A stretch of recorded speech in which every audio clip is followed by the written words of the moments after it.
The Secret Adversary by Agatha Christie. Chapter 3. A Setback. The moment was not quite so triumphant as it ought to have been. To begin with, the resources of Tommy's pockets were somewhat limited. In the end, the fare was managed, the lady recollecting a plebeian twopence, and the driver, still holding the varied assortment of coins in his hand, was prevailed upon to move on, which he did after one last hoarse demand as to what the gentleman thought he was giving him. "I think you have given him too much, Tommy," said Tuppence innocently. "I fancy he wants to give some of it back."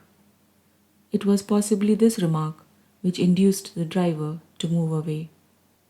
"Well," said Mr. Beresford at length, able to relieve his feelings, "what the dickens did you want to take a taxi for?" "I was afraid I might be late and keep you waiting," said Tuppence gently. "Afraid you might be late? Oh Lord, I give it up," said Mr. Beresford. "And really and truly," continued Tuppence, opening her eyes very wide, "I haven't got anything smaller than a £5 note." "You did that part of it very well, old bean, but all the same, the fellow wasn't taken in, not for a moment." "No," said Tuppence thoughtfully. "He didn't believe it. That's the curious part about speaking the truth. No one does believe it. I found that out this morning. Now let's go to lunch. How about the Savoy?" Tommy grinned. "How about the Ritz?" "On second thoughts, I prefer the Piccadilly. It's nearer. We shan't have to take another taxi. Come along." "Is this a new brand of humor? Or is your brain really unhinged?" inquired Tommy. "Your last supposition is the correct one. I have come into money, and the shock has been too much for me. For that particular form of mental trouble, an eminent physician recommends unlimited hors d'oeuvre, lobster à l'américaine, chicken Newburg, and pêche melba. Let's go and get them." "Tuppence, old girl, what has really come over you?" "Oh, unbelieving one." Tuppence wrenched open her bag. "Look here, and here, and here." "My dear girl, don't wave pound notes aloft like that. They are not pound notes. They are 5 times better. And this one's 10 times better." Tommy groaned. "I must have been drinking unawares. Am I dreaming, Tuppence? Or do I really behold a large quantity of 5 pound notes being waved about in a dangerous fashion?" "Even so, O King. Now will you come and have lunch?" "I'll come anywhere. But what have you been doing? Holding up a bank?" "All in good time. What an awful place Piccadilly Circus is. There's a huge bus bearing down on us. It would be too terrible if they killed the 5 pound notes." "Grill room?" inquired Tommy as they reached the opposite pavement in safety. "The other's more expensive," demurred Tuppence. "That's mere wicked wanton extravagance. Come on below." "Are you sure I can get all the things I want there?" "That extremely unwholesome menu you were outlining just now? Of course you can, or as much as is good for you anyway." "And now tell me," said Tommy, unable to restrain his pent-up curiosity any longer, as they sat in state surrounded by the many hors d'oeuvre of Tuppence's dreams. Miss Cowley told him. "And the curious part of it is," she ended, "that I really did invent the name of Jane Finn. I didn't want to give my own name because of poor father, in case I should get mixed up in anything shady." "Perhaps that's so," said Tommy slowly, "but you didn't invent it." "What?" "No, I told it to you. Don't you remember? I said yesterday I had overheard 2 people talking about a female called Jane Finn. That's what brought the name into your mind so pat." "So you did. I remember now. How extraordinary." Tuppence tailed off into silence. Suddenly she roused herself. "Tommy!" "Yes?" "What were they like, the 2 men you passed?" Tommy frowned in an effort at remembrance. "One was a big fat sort of chap, clean-shaven, I think, and dark." "That's him," cried Tuppence in an ungrammatical squeal. That's Whittington. What was the other man like? I can't remember. I didn't notice him particularly. It was really the outlandish name that caught my attention. And people say that coincidences don't happen. Tuppence tackled her peshmelba happily, but Tommy had become serious. Look here, Tuppence, old girl. What is this going to lead to? More money, replied his companion. I know that. You have only got one idea in your head. What I mean is, what about the next step? How are you going to keep the game up? Oh, Tuppence laid down her spoon. You're right, Tommy. It is a bit of a poser. After all, you can't bluff him forever. You're sure to slip up sooner or later. And anyway, I'm not at all sure that it isn't actionable. Blackmail. Nonsense. Blackmail is saying you'll tell unless you are given money. Now there's nothing I could tell, because I don't really know anything. Said Tommy doubtfully. Well, anyway, what are we going to do? Whittington was in a hurry to get rid of you this morning, but next time he'll want to know something more before he parts with his money. He'll want to know how much you know and where you got your information from, and a lot of other things that you can't cope with. What are you going to do about it? Tuppence frowned severely. We must think. Order some Turkish coffee, Tommy. Stimulating to the brain.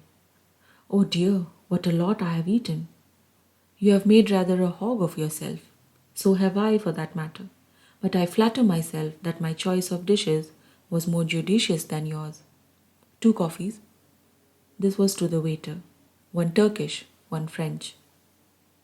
Tuppence sipped her coffee with a deeply reflective air and snubbed Tommy when he spoke to her. Be quiet, I'm thinking. Shades of Pelmanism, said Tommy, and relapsed into silence. There, said Tuppence at last. I've got a plan.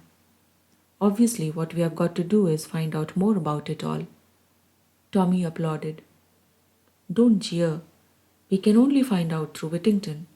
We must discover where he lives, what he does. Sleuth him, in fact.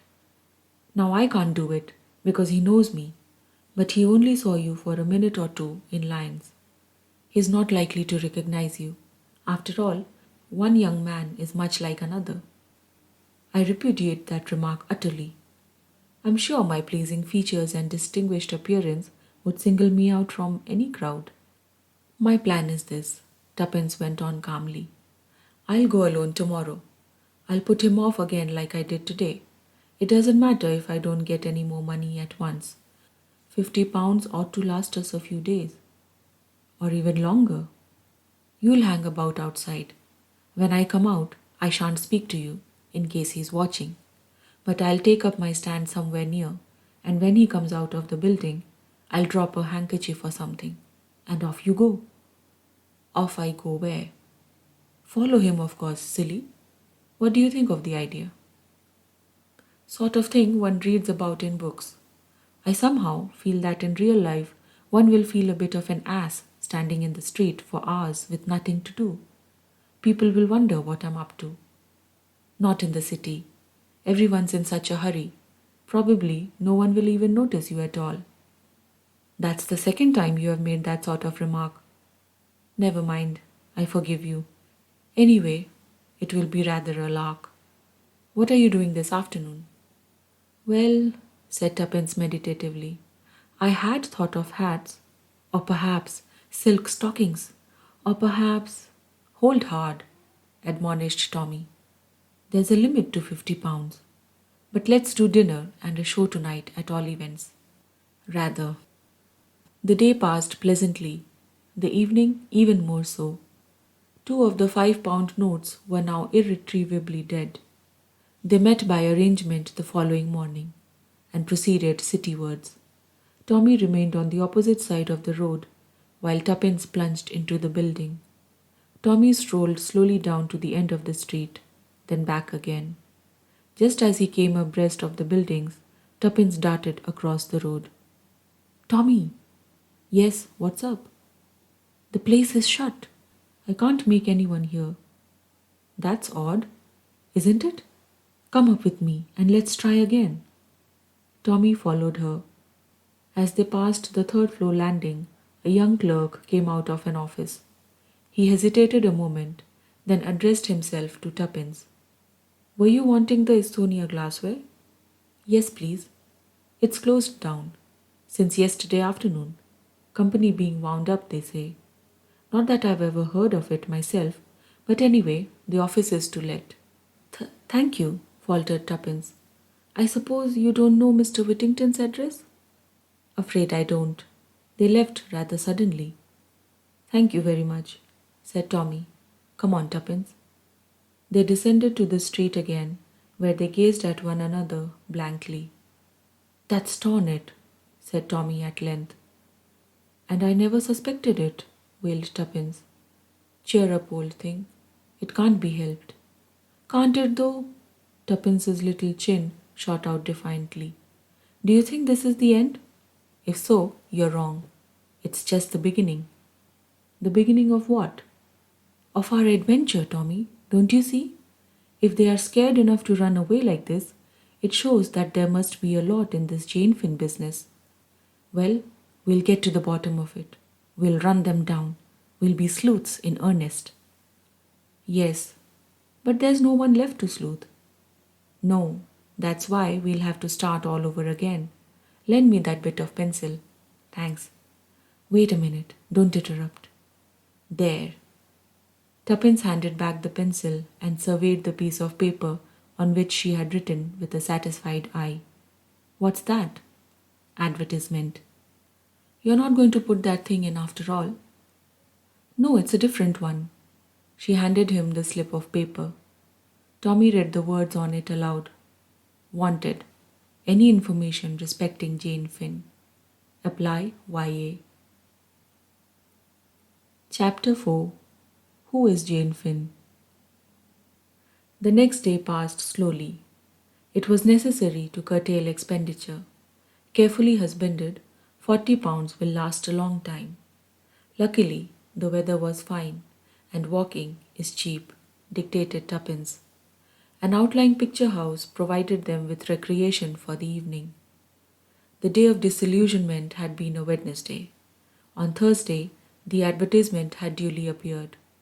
On Friday, letters might be expected to arrive at Tommy's rooms. He had been bound by an honourable promise not to open any such letters if they did arrive, but to repair to the National Gallery, where his colleague would meet him at 10 o'clock. Tuppence was first at the rendezvous. She ensconced herself on a red velvet seat and gazed at the Turners with unseeing eyes until she saw the familiar figure enter the room. Well? Well, returned Mr. Beresford provokingly. Which is your favourite picture? Don't be a wretch. Aren't there any answers? Tommy shook his head with a deep and somewhat overacted melancholy. I didn't want to disappoint you, old thing, by telling you right off. It's too bad. Good money wasted. He sighed. Still, there it is. The advertisement has appeared. And there are only 2 answers. Tommy, you devil! Almost screamed Tuppence. Give them to me. How could you be so mean? Your language, Tuppence, your language. They are very particular at the National Gallery. Government show, you know. And do remember, as I have pointed out to you before, that as a clergyman's daughter, I ought to be on that stage, finished Tuppence with a snap. That is not what I intended to say, but if you are sure that you have enjoyed to the full the reaction of joy after despair, with which I have kindly provided you free of charge, let us get down to our mail, as the saying goes. Tuppence snatched the 2 precious envelopes from him unceremoniously and scrutinized them carefully. Thick paper, this one. It looks rich. We'll keep it to the last and open the other first. Right you are. 1, 2, 3, go.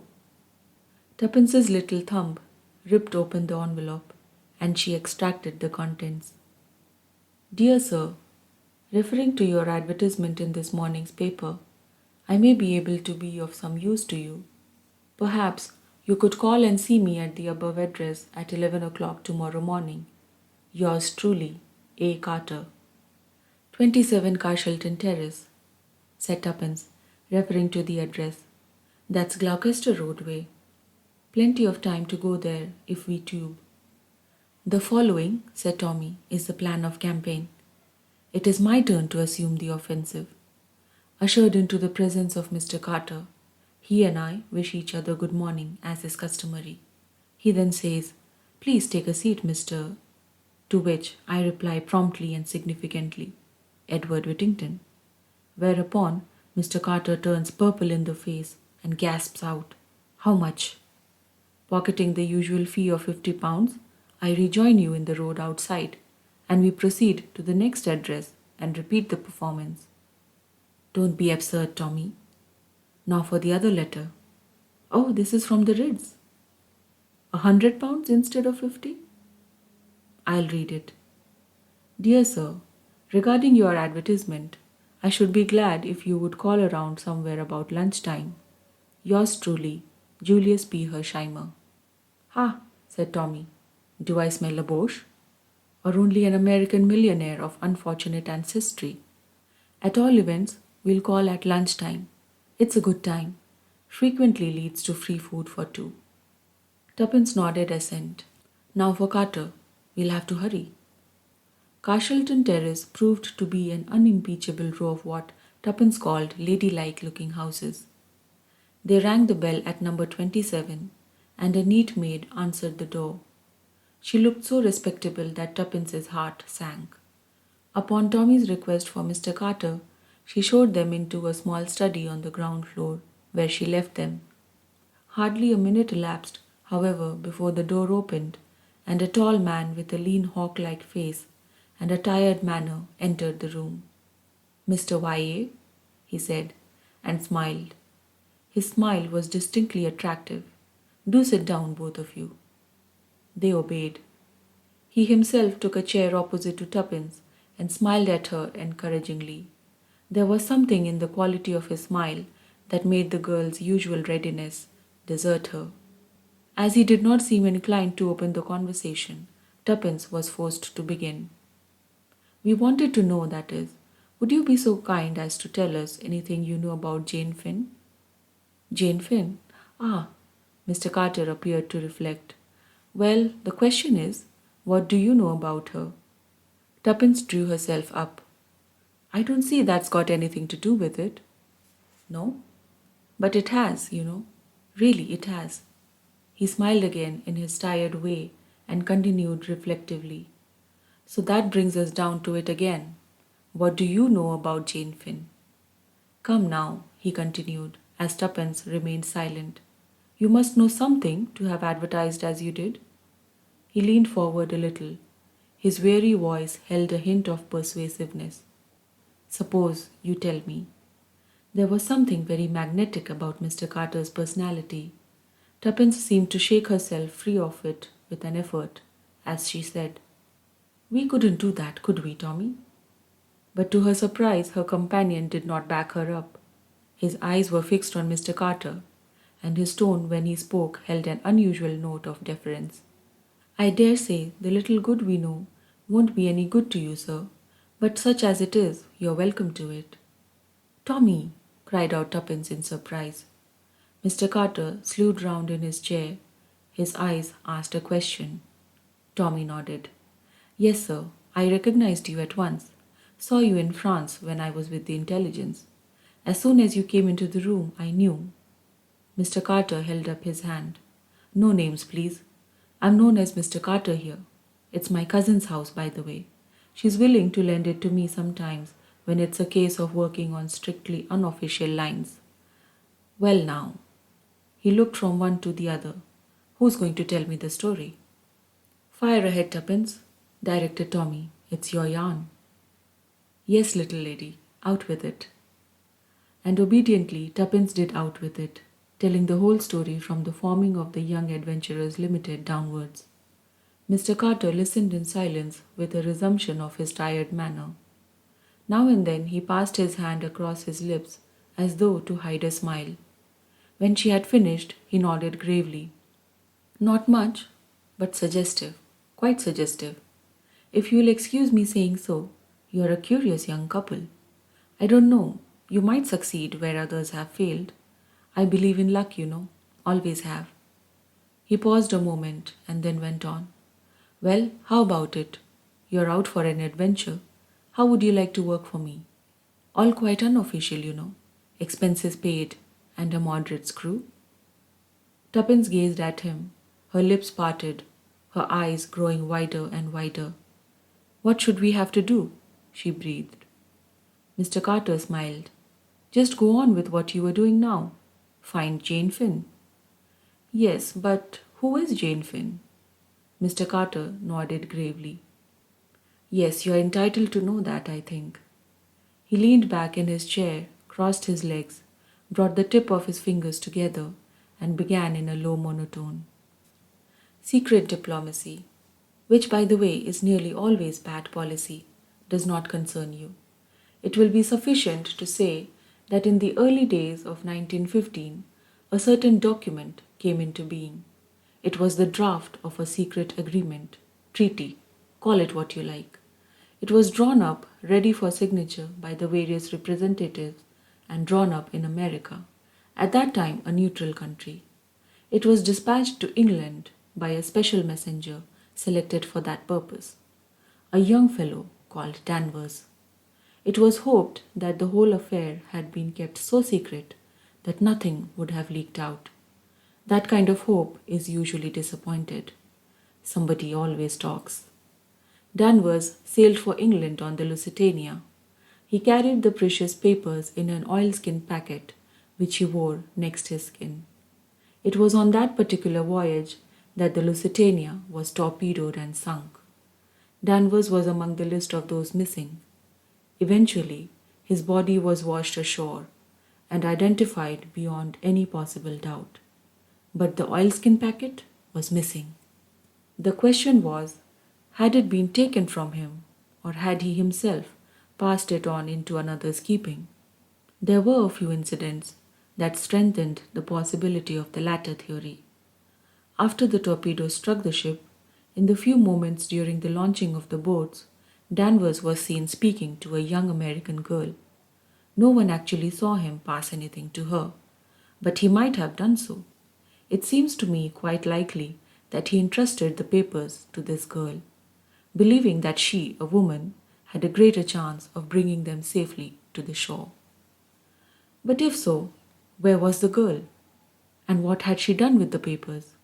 By later advice from America, it seemed likely that Danvers had been closely shadowed on the way over. Was this girl in league with his enemies? Or had she in turn been shadowed and either tricked or forced into handing over the precious packet? We set to work to trace her out. It proved unexpectedly difficult. Her name was Jane Finn, and it duly appeared among the list of the survivors. But the girl herself seemed to have vanished completely. Inquiries into her antecedents did little to help us. She was an orphan and had been what we would call over here a pupil teacher in a small school out west. Her passport had been made out for Paris, where she was going to join the staff of a hospital. She had offered her services voluntarily, and after some correspondence, they had been accepted. Having seen her name in the list of the saved from the Lusitania, the staff of the hospital were naturally very surprised at her not arriving to take up her billet, and at not hearing from her in any way. Well, every effort was made to trace the young lady, but all in vain. We tracked her across Ireland, but nothing could be heard of her after she set foot in England. No use was made of the draft treaty, as might very easily have been done, and we therefore came to the conclusion that Danvers had, after all, destroyed it. The war entered on another phase, the diplomatic aspect changed accordingly, and the treaty was never redrafted.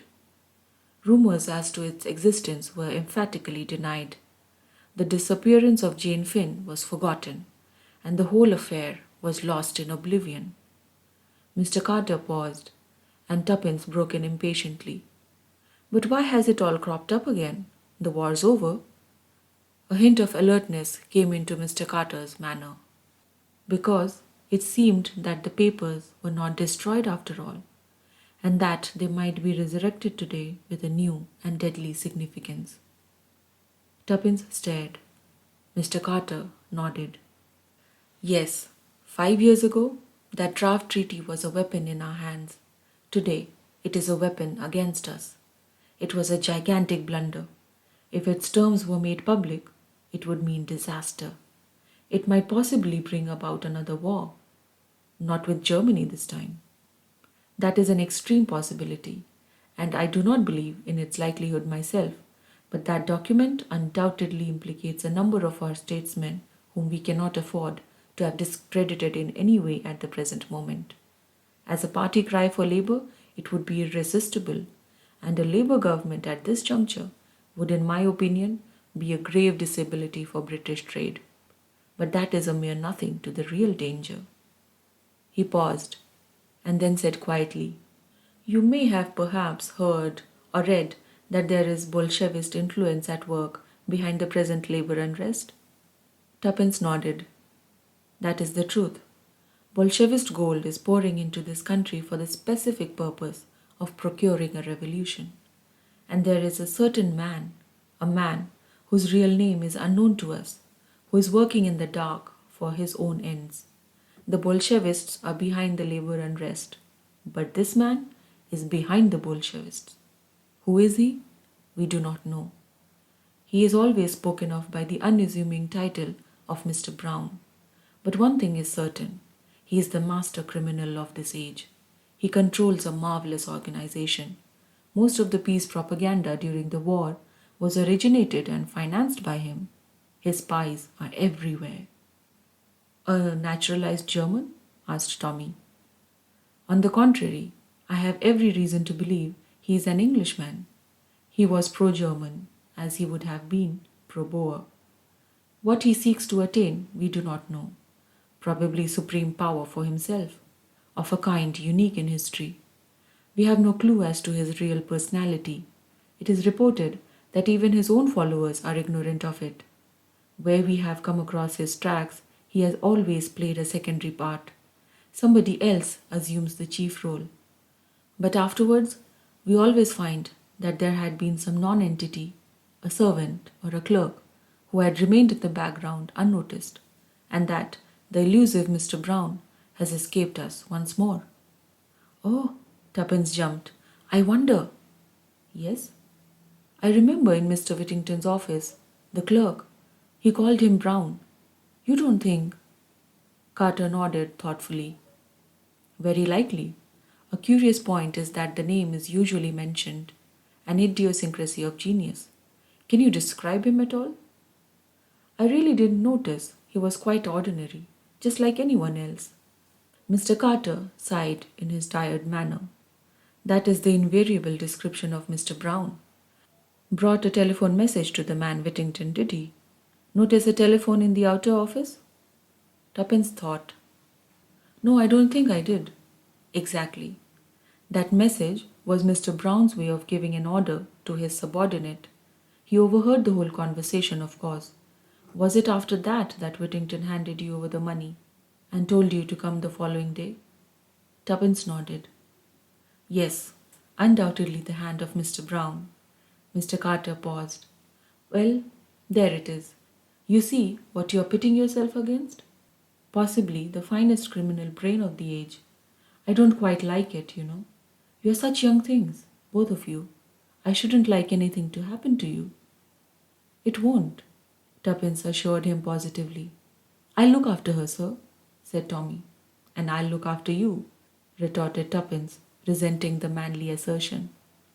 "Well, then look after each other," said Mr. Carter, smiling. "Now let's get back to business. There's something mysterious about this draft treaty that we haven't fathomed yet. We have been threatened with it in plain and unmistakable terms. The revolutionary elements as good as declared that it's in their hands, and they intend to produce it at a given moment. On the other hand, they are clearly at fault about many of its provisions. The government consider it as a mere bluff on their part, and rightly or wrongly have stuck to the policy of absolute denial? I'm not so sure. There have been hints, indiscreet allusions, that seem to indicate that the menace is a real one. The position is much as though they got hold of an incriminating document but couldn't read it because it was in cipher. But we know that the draft treaty wasn't in cipher, couldn't be in the nature of things. So that won't wash. But there's something.